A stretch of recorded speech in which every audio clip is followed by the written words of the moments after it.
So thank you all for being here. We're going to officially kick this off. My name is Crystal. Again, I am the tutoring center director at Los Angeles Pierce College, and I'm also a director for the a coordinator. I just gave myself a promotion, folks. I am a coordinator for the California Community Colleges Success Network. That's 3CSN for short. And that is a statewide professional learning network that hosts this amazing event.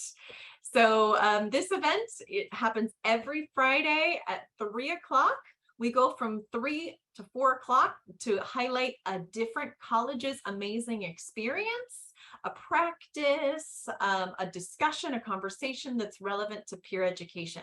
And by peer education, I mean SI leaders, I mean tutors, embedded tutors, I mean coaches, I mean mentors. I also mean the classified staff, the faculty members, and the administrators that support that peer learning. So we'll go from 3 to 4 o'clock and do a deep dive on a different concept. And then we'll keep going from 4 to 4:30 if you want to hang out, and we'll dive even deeper into that concept. So each week we have a different college stepping up and talking about that which is important and powerful and successful for them.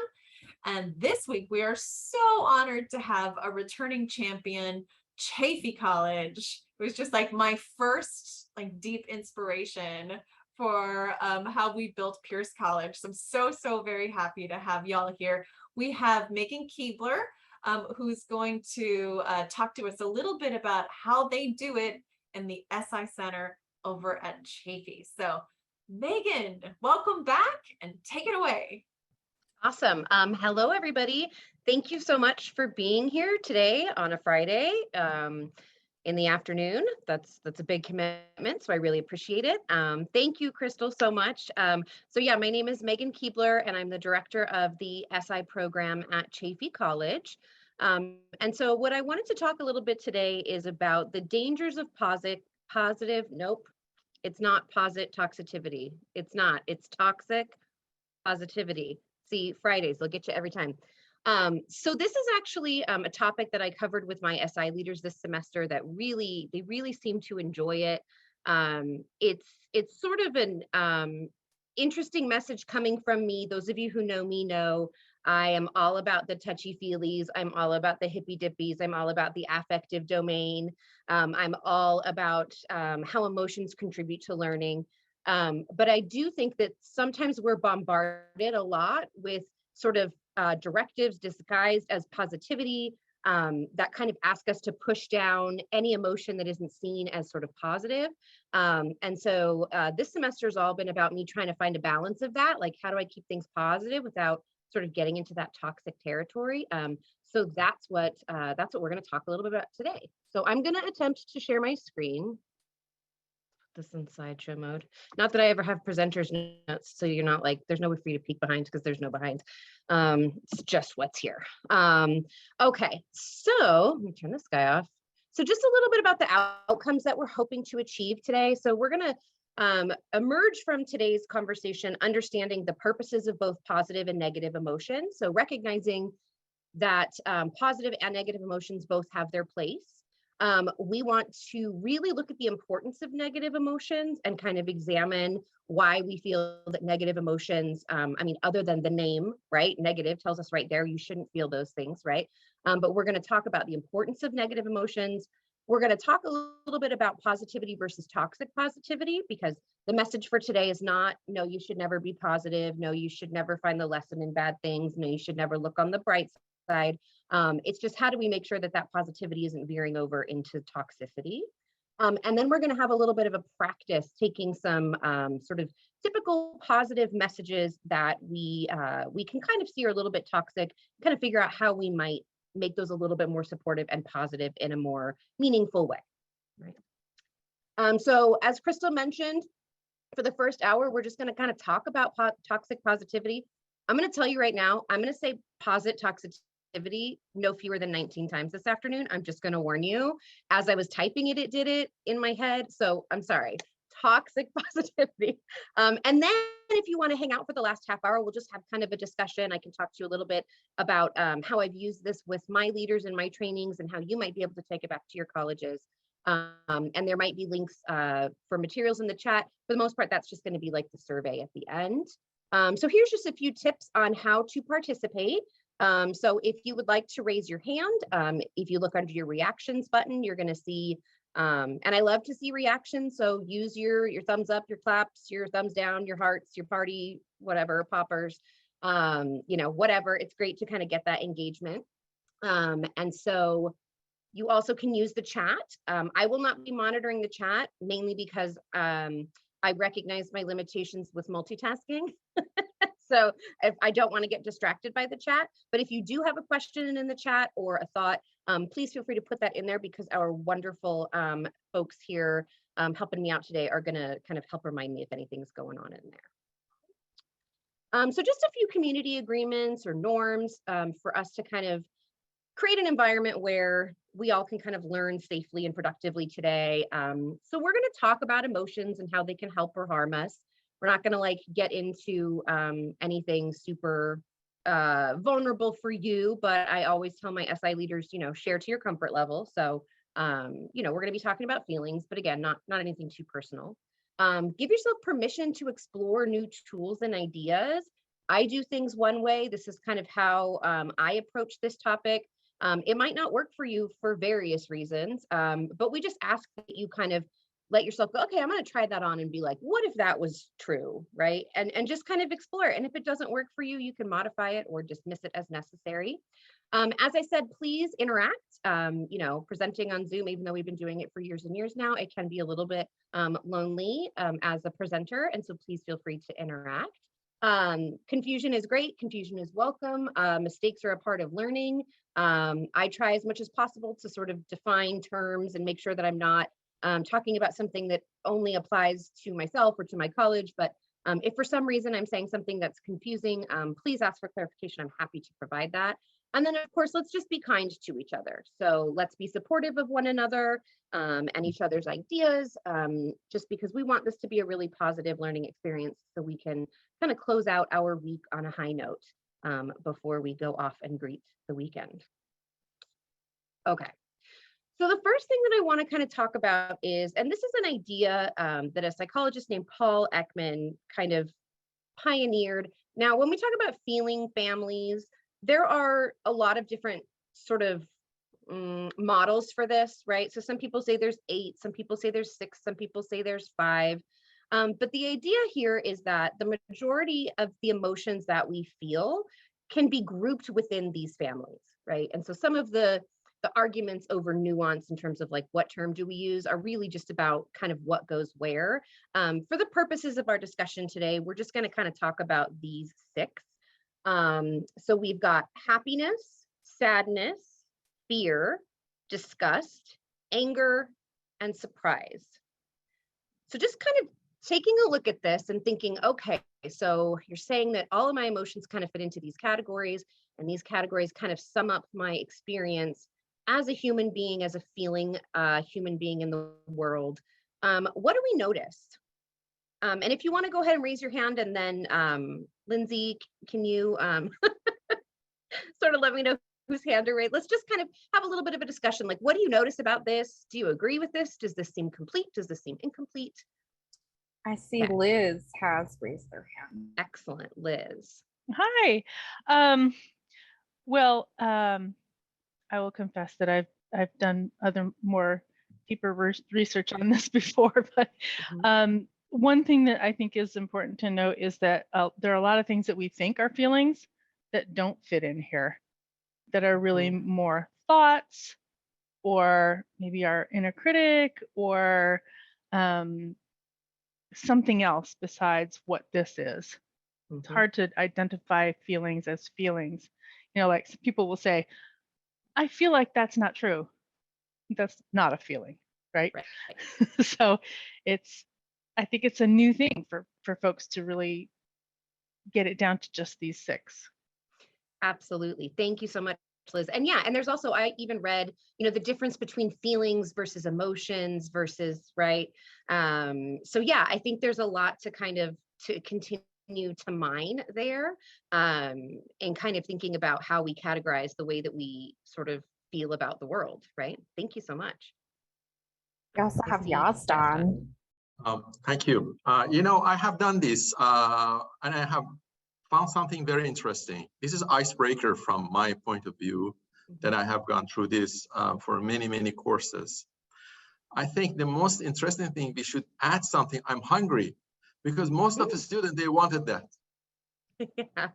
So this is what I had on these things. Thank you. Interesting. Yeah. Yeah. I mean, and then we can get into the debate of like physical versus emotional versus, but yeah, I mean, I know that hunger can be a feeling that overwhelms our emotions for sure. Right. Thank you, Yazdan. When I look at this, one of the things that kind of jumps out to me is like, wow, there's only one family here that's like sort of completely what we would call positive, right? Like surprise can be a positive thing or a negative thing. But kind of looking at this, it's just kind of striking visually to be like, wow, there's so many emotions that we have that we would probably classify as negative. And so if that is such a large part of our experience as humans, and we teach others and we preach to others and we try to integrate for ourselves this idea that we shouldn't experience negative emotions, that negative emotions are always bad, that we should always be looking on the bright side, we're pushing down a lot of emotions, right? Because a lot of what we feel is going to fall into one of these categories that could be considered like negative emotions. When I talk about emotions and feelings with my SI leaders, I know that positive versus negative emotions, like there's a reason why they're sort of categorized that way. I'm not a psychologist. I do not claim to know much even about the inside of my own brain, let alone the brains of others. But we categorize things as negative emotions because they make us feel bad, right? But the way I kind of talk to my SI leaders about it is there's no bad emotions, right? The emotion is what the emotion is, right? There are inappropriate emotions. There are, and actually, I wouldn't even say they're inappropriate emotions. They're inappropriate actions and responses to emotions, right? But generally speaking, feelings themselves, they just are, right? They're just the way that we react to emotions. And then it's how we interpret those. And of course, you can get stuck in a certain emotion and that can, we can talk about mental health and things like that. But generally speaking, just kind of trying to emphasize that like, there are no bad emotions. You should never try never to be afraid or never to, just kind of a list of, and again, if we want to get into like emotions versus feelings, I know some of these kind of could go either way. But these are just some of kind of the common positive and negative emotions. And now I know that it kind of looks like these are designed as like pairs. They're not. My visual brain like really wanted them to be, but they're not. And so I'm just telling you now, because if I looked at this, I'd be like, what's the connection between satisfaction and disgust? Are those, opposites? No, it's just a list of kind of feelings that we can kind of experience. And so as you see in positive, we've got a lot of these things that would fall into sort of our happiness family. We've got a lot of sort of thinking positively about the future when we think about hope and optimism. We've got a lot of sort of looking back in positive ways with like gratitude. And so I think that these are obviously very, very important emotions. I absolutely hopped on the gratitude appreciation train, years ago, and like will never get off. I believe of the way that you see the world, it can change the way that you interact with others. But as with all of these things, I think it can be pushed too far, right? And so I think we've probably all heard those messages of like, well, you need to be grateful. Things could be worse. Other people have it worse, right? Or you have to sort of find the good in this situation. You have to find the lesson, and really like these feelings should just be sort of experienced as they come. Focusing on them can again kind of change our lens, the way that we see the world, but sort of diving too deeply into any of these positive emotions as well as the negative emotions could kind of create an imbalance, right? And so then looking at our negative emotions, we've got fear, anger, disgust, grief, rage, loneliness, annoyance, sadness, frustration, shame, jealousy, apathy, disappointment, embarrassment, like, sounds just kind of like a Monday, right? If you're a person who feels a lot of feelings. And so again, looking at all of these emotions serve a purpose. They're not inherently bad for us.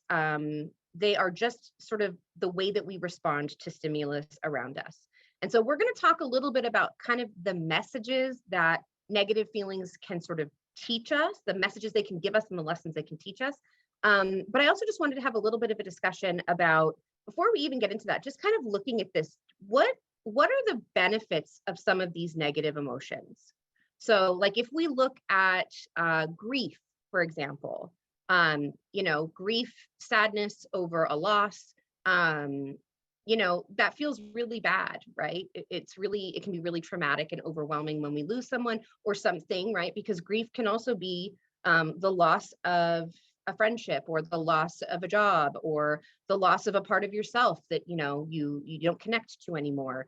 But like, what is the benefit of grief? What does it do for us that's good? Yeah, Lindsay. Someone who is in psychology. I think grief gives us an opportunity, like it actually stimulates parts of our brain that has us connecting to people. So though it is a terrible experience in the body and in the mind, it does often kind of encourage us to find community and to find connection, and to also recognize that, whatever it is that we lost was really important to us. And to kind of have the opportunity to honor that as well. Absolutely. I mean, if our bodies and our minds didn't react to loss with grief, it would be really hard to assign importance to things, right? It really is just kind of the flip side of those attachments. How about something a little bit more sort of seemingly negative on its face, like rage? What benefit is there to rage, if any? I see Stacy. Yeah, thank you. Rage can be protective in some cases, like when it's combating an injustice. We have to be careful about how we respond to that feeling and not become a danger. But yeah, it can definitely be protective or in defense of community or self. Exactly, self or community. Thank you. And is it Anna? For rage, I find it is a way to release the negative power inside us, because the negative power is number one to let our motivation go down. So it is necessary to get it out. Absolutely. Has anybody ever been to a rage room? Have y'all heard of rage rooms? Have you ever gone? Seeing some confused faces. So rage rooms are kind of a new, trend, I suppose. And I did one actually with a friend for her birthday a few years back. And so what we did was we went to this space. They like suited us all up, gave us booties and like these like thick overalls, coveralls, whatever. And put us in a room that had a bunch of glass, like it had a bunch of, glasses and vases and little glass containers and things. There were like old computer monitors. There were pieces of furniture. There was wood. And we were given like a sledgehammer and a hammer, and all sorts of like different sort of tools of destruction. And again, of course, safely had our little goggles on and all that. And then they just like cranked the music up, and we were given like a half an hour to just destroy everything in the room. And it was really fun. It was a really good workout, I'll tell you, because if you've never picked up like a sledgehammer, those things are heavy. Like just lifting it was a lot. So sometimes I was just sort of lifting it and then letting it fall as opposed to hitting things. But kind of that satisfaction of breaking things and making noise and yelling and getting any negative emotions out. It was actually really cathartic. And the one that we went to, actually, we didn't take advantage of this part, but we were given the opportunity to bring things ourselves to break. So I'm imagining, photos of people or, relics from past relationships or things we want to forget or destroy. It probably wasn't the best activity for us because we'd spent the day in Temecula drinking wine and swimming and being all relaxed. And then we had to go be enraged. But I definitely could see how it would really help if you had a lot of those feelings inside, right? So it gives us an opportunity, like Anne has said, thank you, to take what's inside and give us a way to get it out. And of course, we want to do that in a safe way. We want to make sure we're doing that in a productive way. We don't want to take it out on others. But it was really fun getting to like smash stuff with a sledgehammer. So So yeah, so these emotions can be helpful because narcissism is a real thing, and it's really can be helpful at times. All right, so if we kind of look at those 6 feeling families, and we just talked a little bit about the benefits of some of these emotions, but I also wanted to talk about what these things kind of signal to us, and what they tell us, because emotions, they are a reaction to what's happening around us, but they're also signaling to us, right? They're giving us messages, and sometimes those messages are of sort of peace and happiness, and sometimes they're of anger or danger. But they're telling us things that we need to know, right? So sadness, it tells us or it signals to others, because these are things either that are messages to us, but also, especially when there's an outward sort of face on the emotion, it can also communicate to others that we need help or that we need support, right? And so the physical reaction of sadness, your face has fallen, you're frowning, you're crying. It's a way to sort of signal around us, like, okay, circle the wagons, right? I'm in pain.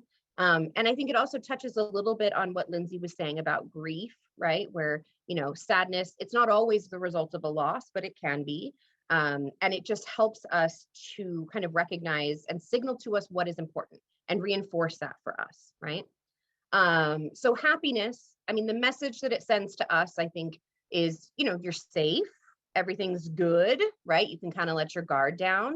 It conveys to others, hey, I'm friendly, I'm not a threat. It also, I think, can encourage community. We know that happiness can be sort of infective. And so infectious, I think is the word I wanted. It can be effectively infectious. And kind of invites community because it's fun to kind of share those positive experiences. Disgust as one that's really interesting to me. I mean, there's an obvious, I think I whenever I read something like this, I'm always thinking of Inside Out, which, I assume that many of you have seen. If you haven't, I really recommend it. It touches on these ideas again of that, like, there aren't negative emotions necessarily, that we kind of need a balance. But there's a disgust in there that in the beginning I was like, disgust, like, do we really feel disgust all that much? But then, I read an article that, is talking about the physical benefits of disgust. It could send us a message that, this will make me sick, right? So something that looks gross to us might be something that would not be healthy for us. If we're disgusted by a smell, that's a signal to us like, it's not safe to eat this, right? But I think it also just kind of reinforces those values again of like, what do we sort of permit within ourselves and within our communities, and what do we not? And so I think it helps to kind of keep those boundaries clear. Anger, the message that it sends us is that personal or group boundaries have been violated. So when you think about being angry, and now again, you can be angry at the wrong person for the wrong reason, in the wrong ways, right? But typically, anger is a message to us that our boundaries have been violated. Somebody has wronged us. There has been an injustice, as somebody said, either to ourselves or to others. And in that case, the appropriate response is anger, right?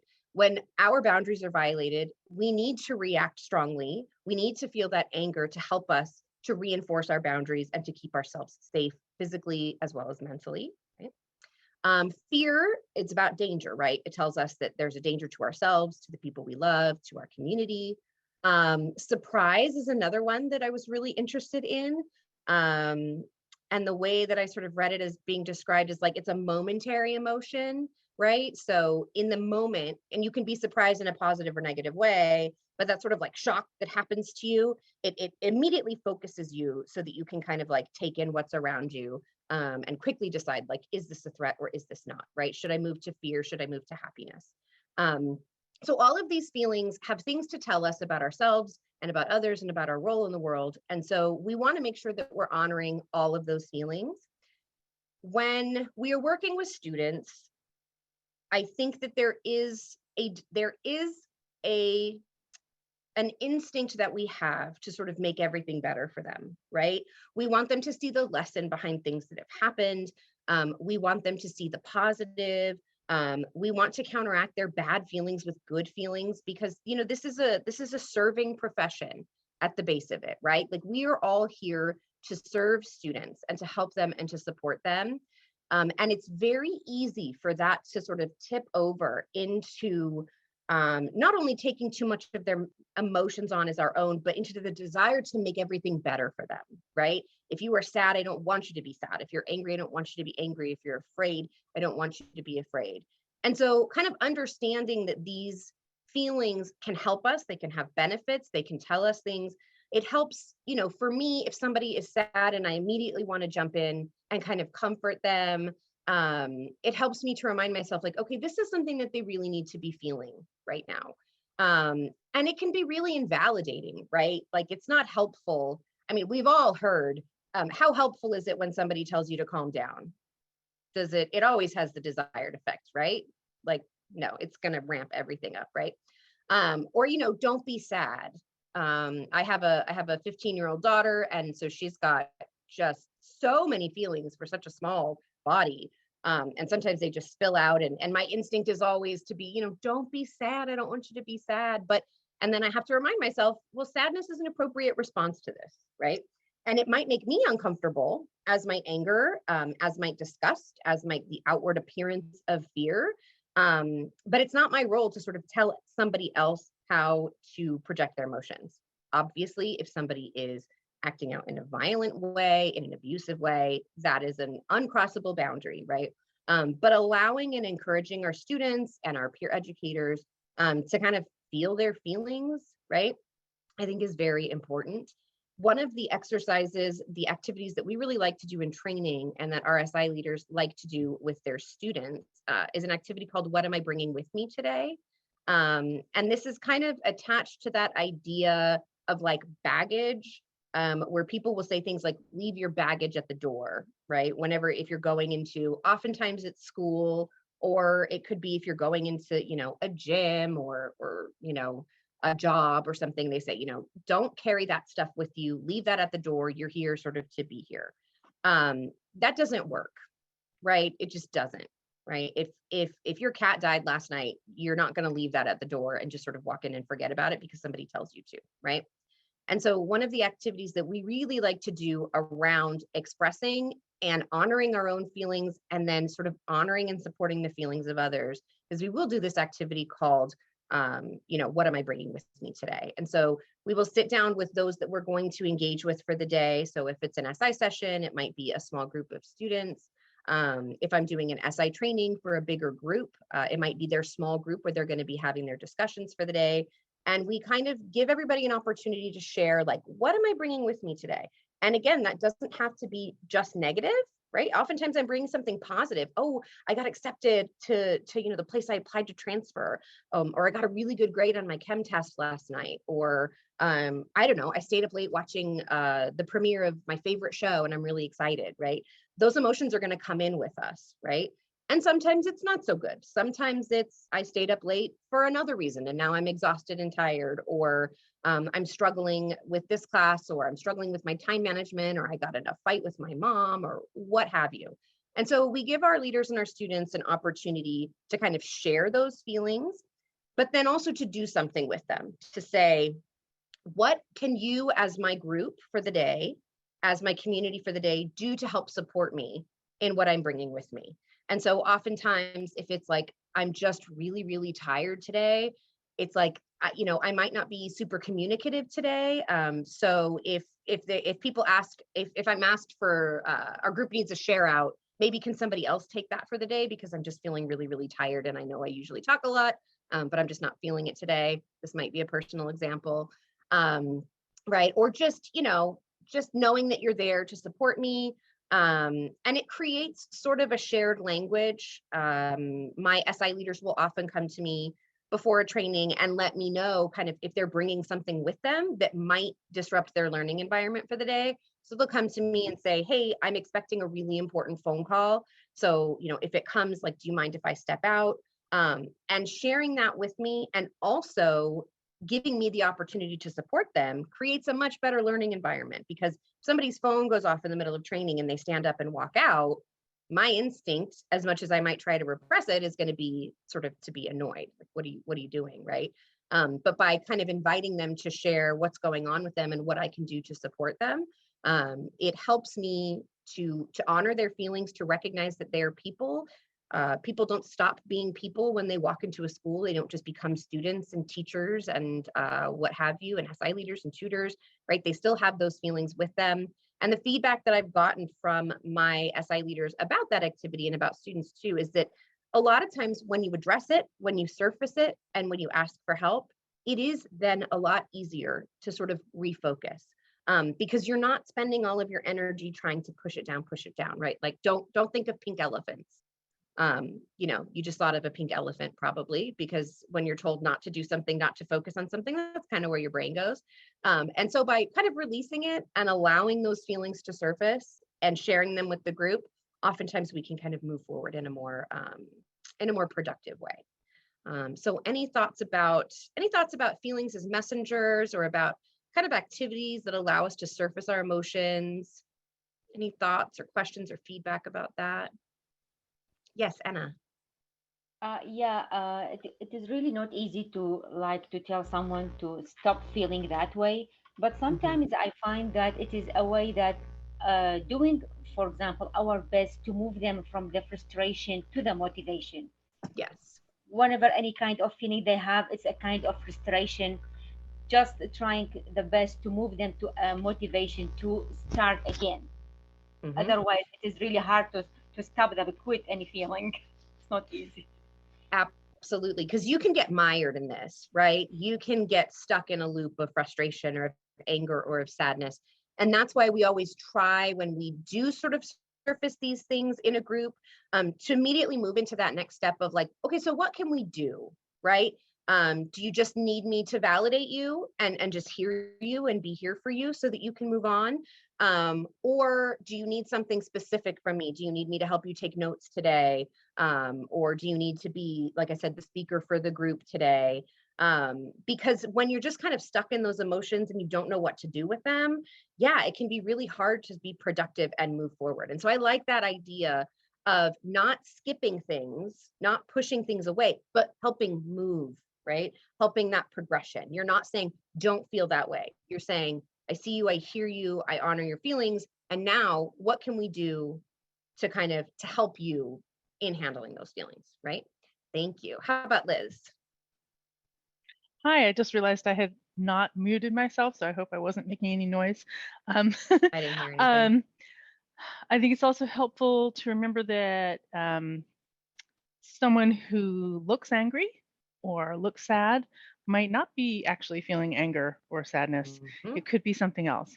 So a lot of times, if an emotion is not considered, say, a masculine thing, or it's not considered an appropriate thing for that moment, someone might have it come out sort of sideways. So a lot of times anger will come out as sadness for women, especially, but they'll be crying, but they're not really sad. They're just really, really angry. So it can be helpful to sort of say, hey, is there anything underneath that? Or not to be somebody's therapist, but just to sort of see what's really going on. And then you can acknowledge that, because a lot of people have struggled with feeling the appropriate emotion. Absolutely. So there's room for misinterpretation if we don't clarify. But also within ourselves, sometimes there's room for misinterpretation. I've also done an activity with my SI leaders where we kind of talk about, and I know that there's like an actual psychological term for this, so please forgive me because I'm not claiming to be an expert. But like the idea of like masking emotions or surface emotions, right? Like, okay, what am I putting out there? I'm putting out anger. What am I really feeling? Sometimes it's sadness, sometimes it's disgust, sometimes it's fear. As we go into sort of Halloween season, I cannot go into anything that has a jump scare, because my response to fear is anger and then also violence. If somebody scares me, I just get overwhelmed with the urge to smack them. And it's not really that me I'm too, angry Megan. at I just them. want to say I've told people, like, it's just not safe to scare me. Don't do that. No, scare me at your own risk. I will immediately strike out. You get what comes in the bubble. If it pops, that's on you. And then also, yes, I'm also an angry crier, right? And so not only does it help us to get to know each other and to get to know each other sort of signals, and always to ask instead of assume, I think it also helps us to realize, like, what am I actually feeling right now? Am I really feeling angry, or am I feeling sad? And am I masking my sadness with anger? And if I allow myself to feel sad, is that going to help me to move past it a little bit more quickly, right? And so, yeah, I think, the other thing is, we all know about RBF, hopefully, resting BITCH face, which I suffer from and have for my whole life. I tend to look cranky if I'm not, if my natural state is just sort of, my face just kind of falls. Also, I squinted for a lot of my childhood. I didn't have access to good sort of vision care. And so I've had SI leaders in training tell me, like, when they're working on something, I oftentimes will look out at them like this, and I'm squinting, and they're like, you always look like you're so mad. Like, and I'm like, no, I'm just trying to look. I'm just trying to see. Sometimes I'm trying to hear, and my body, like, if I have to try to hear, you ever tried to pay closer attention to the directions and turned off the radio, even though, like, to help you find the house that you're looking for, even though the radio isn't actually, right? It's not impeding your vision. I do the same thing where when I can't hear something, oftentimes I'll kind of squint, right? And so just being aware that the messages that we send with our face might not correspond to what we're sort of feeling inside. Awesome. Any final thoughts about this before we move on? All right, awesome, thanks. Great perspectives. And so now we're going to talk about toxic positivity. I did it. Did you hear me? Toxic positivity. We're going to talk about how often well-meaning messages can have a negative impact. And sometimes that's because when we condense something for a soundbite or a meme or a graphic to share online, obviously we're not going to go into a great deal of nuance, right? We're going to come up with sort of a catchphrase or a quick little pithy saying to sort of help motivate or cheer people up or what have you. But also, I think a lot of times it really does come with our own discomfort of processing or experiencing somebody else's emotions, right? I don't want people to cry in front of me. I don't want people to yell in front of me. I don't want to see people afraid. I immediately want to sort of reassure them. But that really can have kind of a stifling effect. And so if we look at these somewhat common either messages that we get or things we might say to others or have told to us, the first example is always look for the silver lining. And the message that you can hear from that is you're not entitled to be upset when something bad happens, right? So look on the bright side. Is there a benefit to looking for positive things in a negative experience? Sure. Oftentimes that comes with hindsight, right? If I'm really experiencing this hurt or loss in the moment, trying to find the positive is not going to help me, right?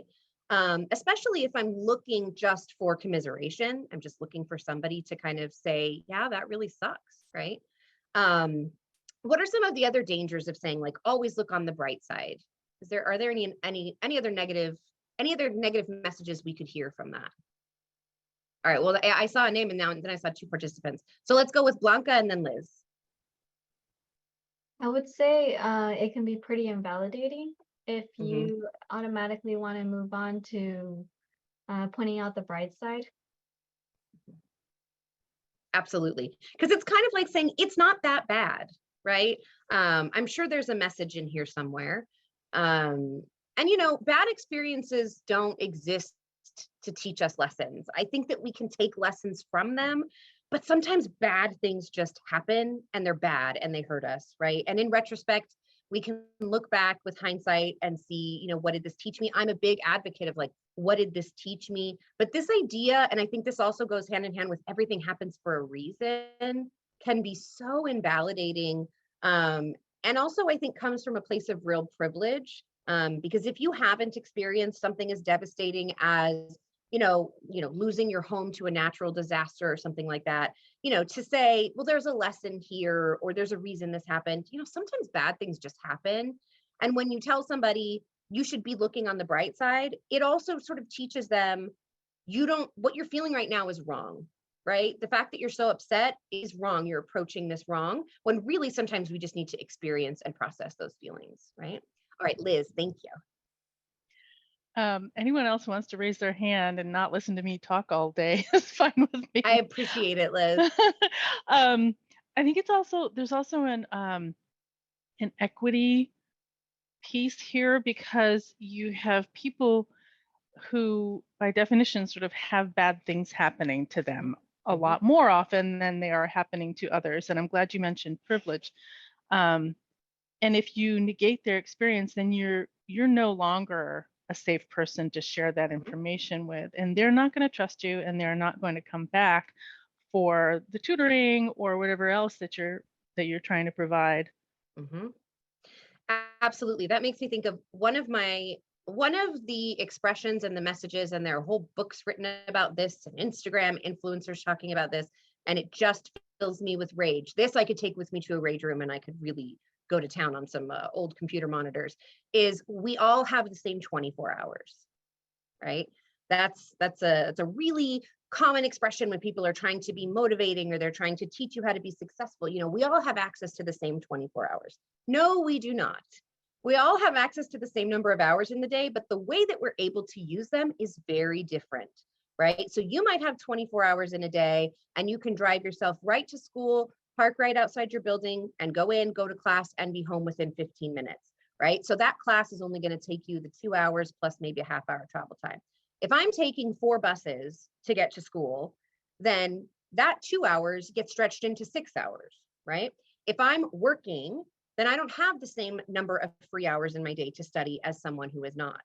And the message that it sends is that if you're not being successful, then there's something wrong with you. That this is also related to like, just try harder. If you just try harder, you know, and you can talk about try smarter, not harder, but also just sometimes you can't try harder. And the idea behind saying try harder is that you're not trying hard enough, right? So we all have access to the same 24 hours. Don't complain to me. We all have the same, you know, access to resources, you know, which of course we know is not true. And time is a resource. So yeah, thank you for saying that, because that one always just, it really, really grinds my gears. All right, so this next one, everything happens for a reason. Again, that's the, you know, it's good that something bad happened to you because it could teach you a lesson. Bad things can teach you lessons. It doesn't mean there has to be a deeper reason. Sometimes, and people are working within their own interpretations and their own sort of faith values and their own cultures. And so if people are looking for those things or acknowledging those things, that's totally fine. But to say to somebody who's going through something traumatic, to say, you know, everything happens for a reason, you know, or this will really help you to be more empathetic in the future. Yeah, going through bad things helps people to be empathetic, but it can be really dismissive in the moment and feel sort of like, oh, so you're saying it's a good thing that this happened to me, right? The key to success is never, ever giving up. This is a very common one. I think we see this a lot in sports. I think we see this a lot in business, where people talk about like, you just don't ever give up. And the message that that can send is, even if something isn't working or is hurting you, letting it go is never an option. Quitting equals failure. I am a big proponent of quitting things, right? Quitting has a very negative connotation. The idea when we think of quitting is you just weren't strong enough to deal with it, or you didn't want to try hard, or you don't have perseverance, you don't have grit. Learning how to quit and to quit things effectively and productively is a really important part of being a successful, functional human being. I am an overcommitter, as I know, I'm sure many of you are. So I'm an overcommitter. It's hard for me to say no. I like to take on a million different things. But when that happens, I'm not giving my best to any one thing, right? And so sometimes I have to just say, I'm gonna step away from that committee.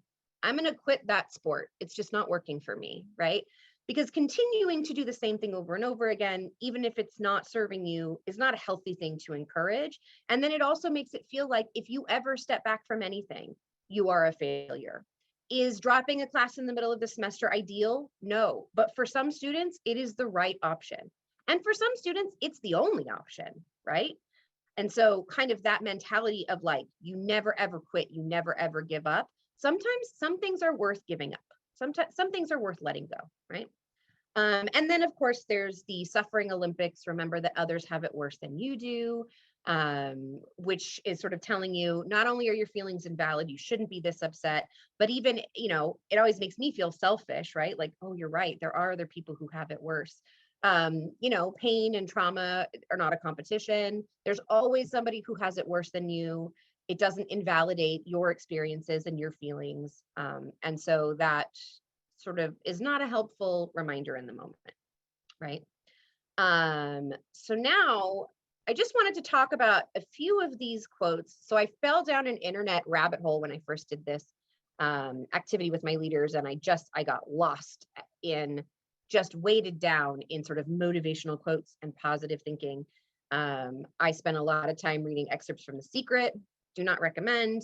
I mean, you know what, do what you want to do, but the idea of, like, you know, your thoughts bring positive actions. And so if you're not getting good things, it means you're not thinking positively enough, is like super problematic, right?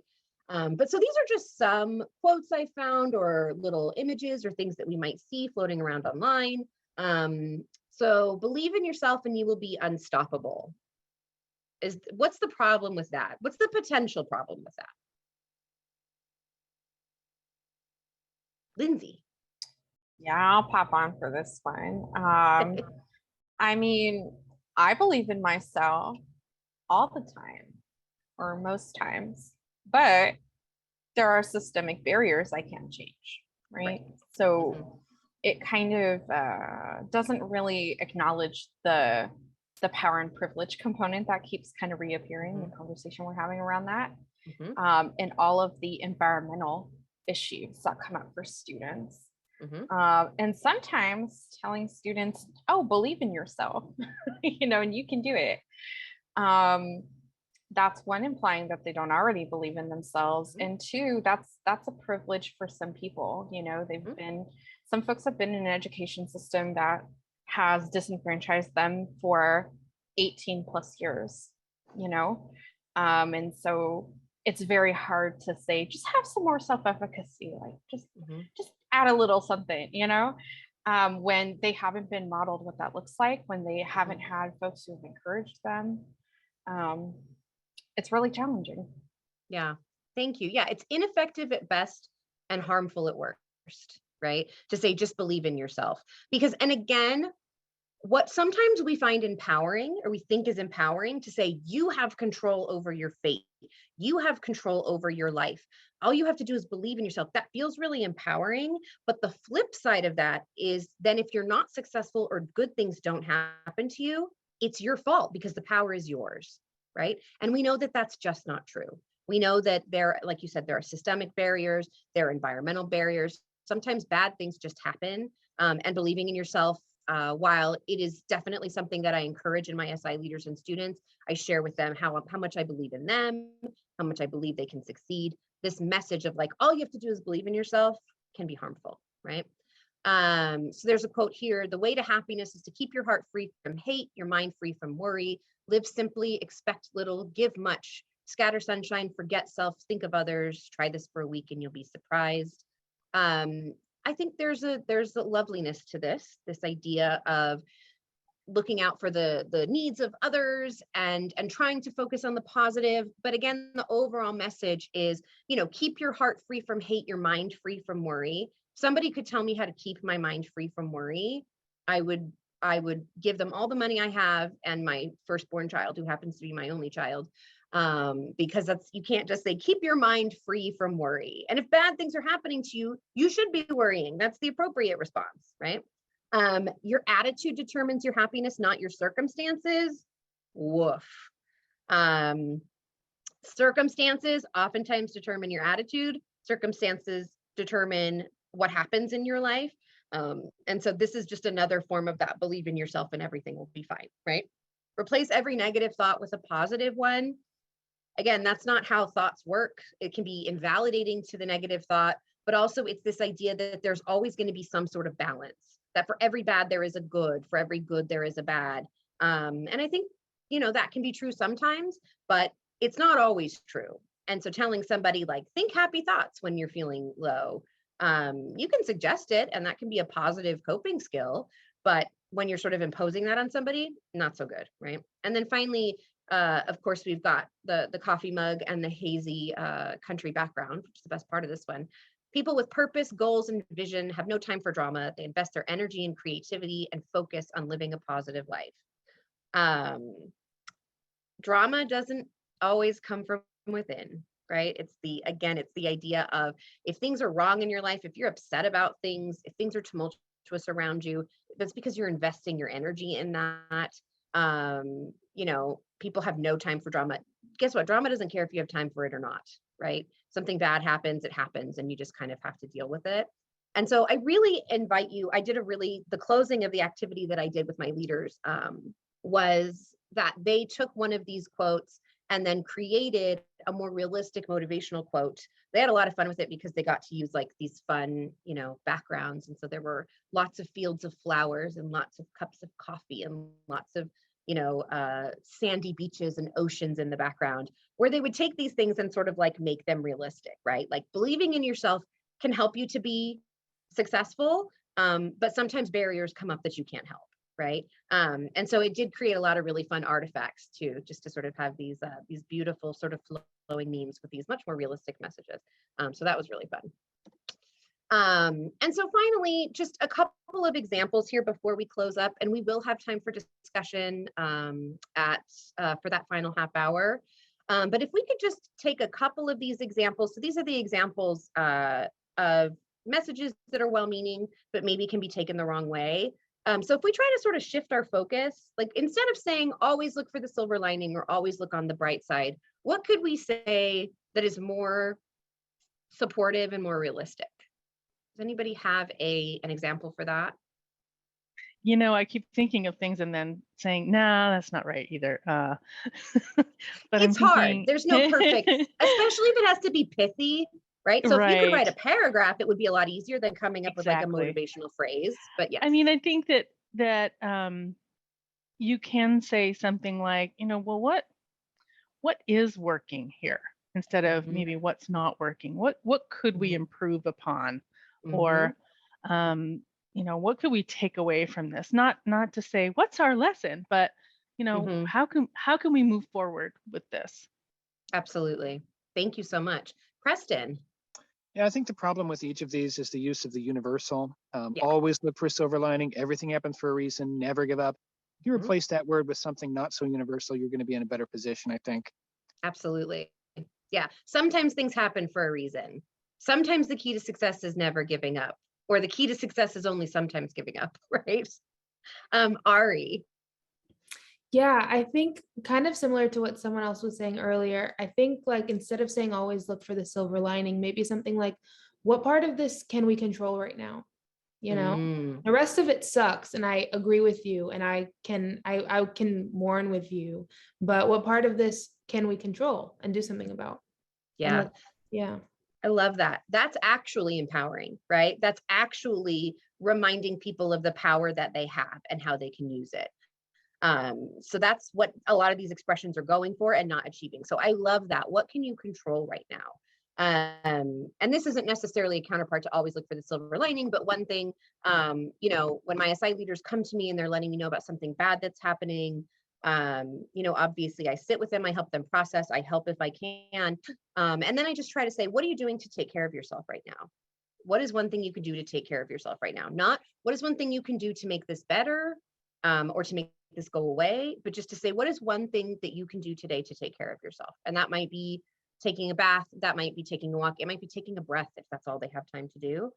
But that's, you know, what is something that you can do to take care of yourself right now? Anna. And sometimes when we can say that, okay, can you see all the dark space? There's still a white dot. So let's catch that and move on. So this is the white dot that helps in the dark space. Yeah, again, just helping them see that, yeah, there might be sort of a positive in here. And you may or may not be in a space to recognize that right now, but maybe, you know, when you're ready, we can talk about that, right? So yeah, I think a lot of these examples they all just given, I think would speak to any of these. And I think we've already kind of discussed them, but the idea is to re-examine the messages that we are sending to our students, to our peer educators, to our colleagues, and to ourselves, and make sure that something that's masking itself as positivity or motivation doesn't have this undercurrent that we've identified in a lot of these different examples. And so again, I've done different activities with my SI leaders around this. So if you want, examples or, want to know how it's worked or anything like that, feel free to always reach out to me. I know that before we move into our discussion, I know there's a survey that has to sort of happen. So just kind of next steps for those of you who have to leave. Next Friday, there's going to be a session on lesson planning for tutors and SI leaders. That sounds really good. I might have to go to that. If you are interested in presenting one of these wayfinding sessions, I highly encourage it. It's really awesome to get to connect with different learning assistance professionals from different areas. I assume there will be a link to proposals. We will discuss until 4:30. So if you're able to stick around, if you want to stick around, I would absolutely love that. But I know that everybody's time is precious, especially on a Friday. And then Crystal, I think, is gonna let us know what's going on with an eval. Yeah, all that stuff is in the chat. So if you would like to come next week, sign up to present or give us some feedback, we would love that. I'm really looking forward to discussing this more. So if you'd like to stick around and hear some more tips, ideas, and questions, etc., please do stick around. If not, thanks for coming, everybody. We'll see you next week at 4.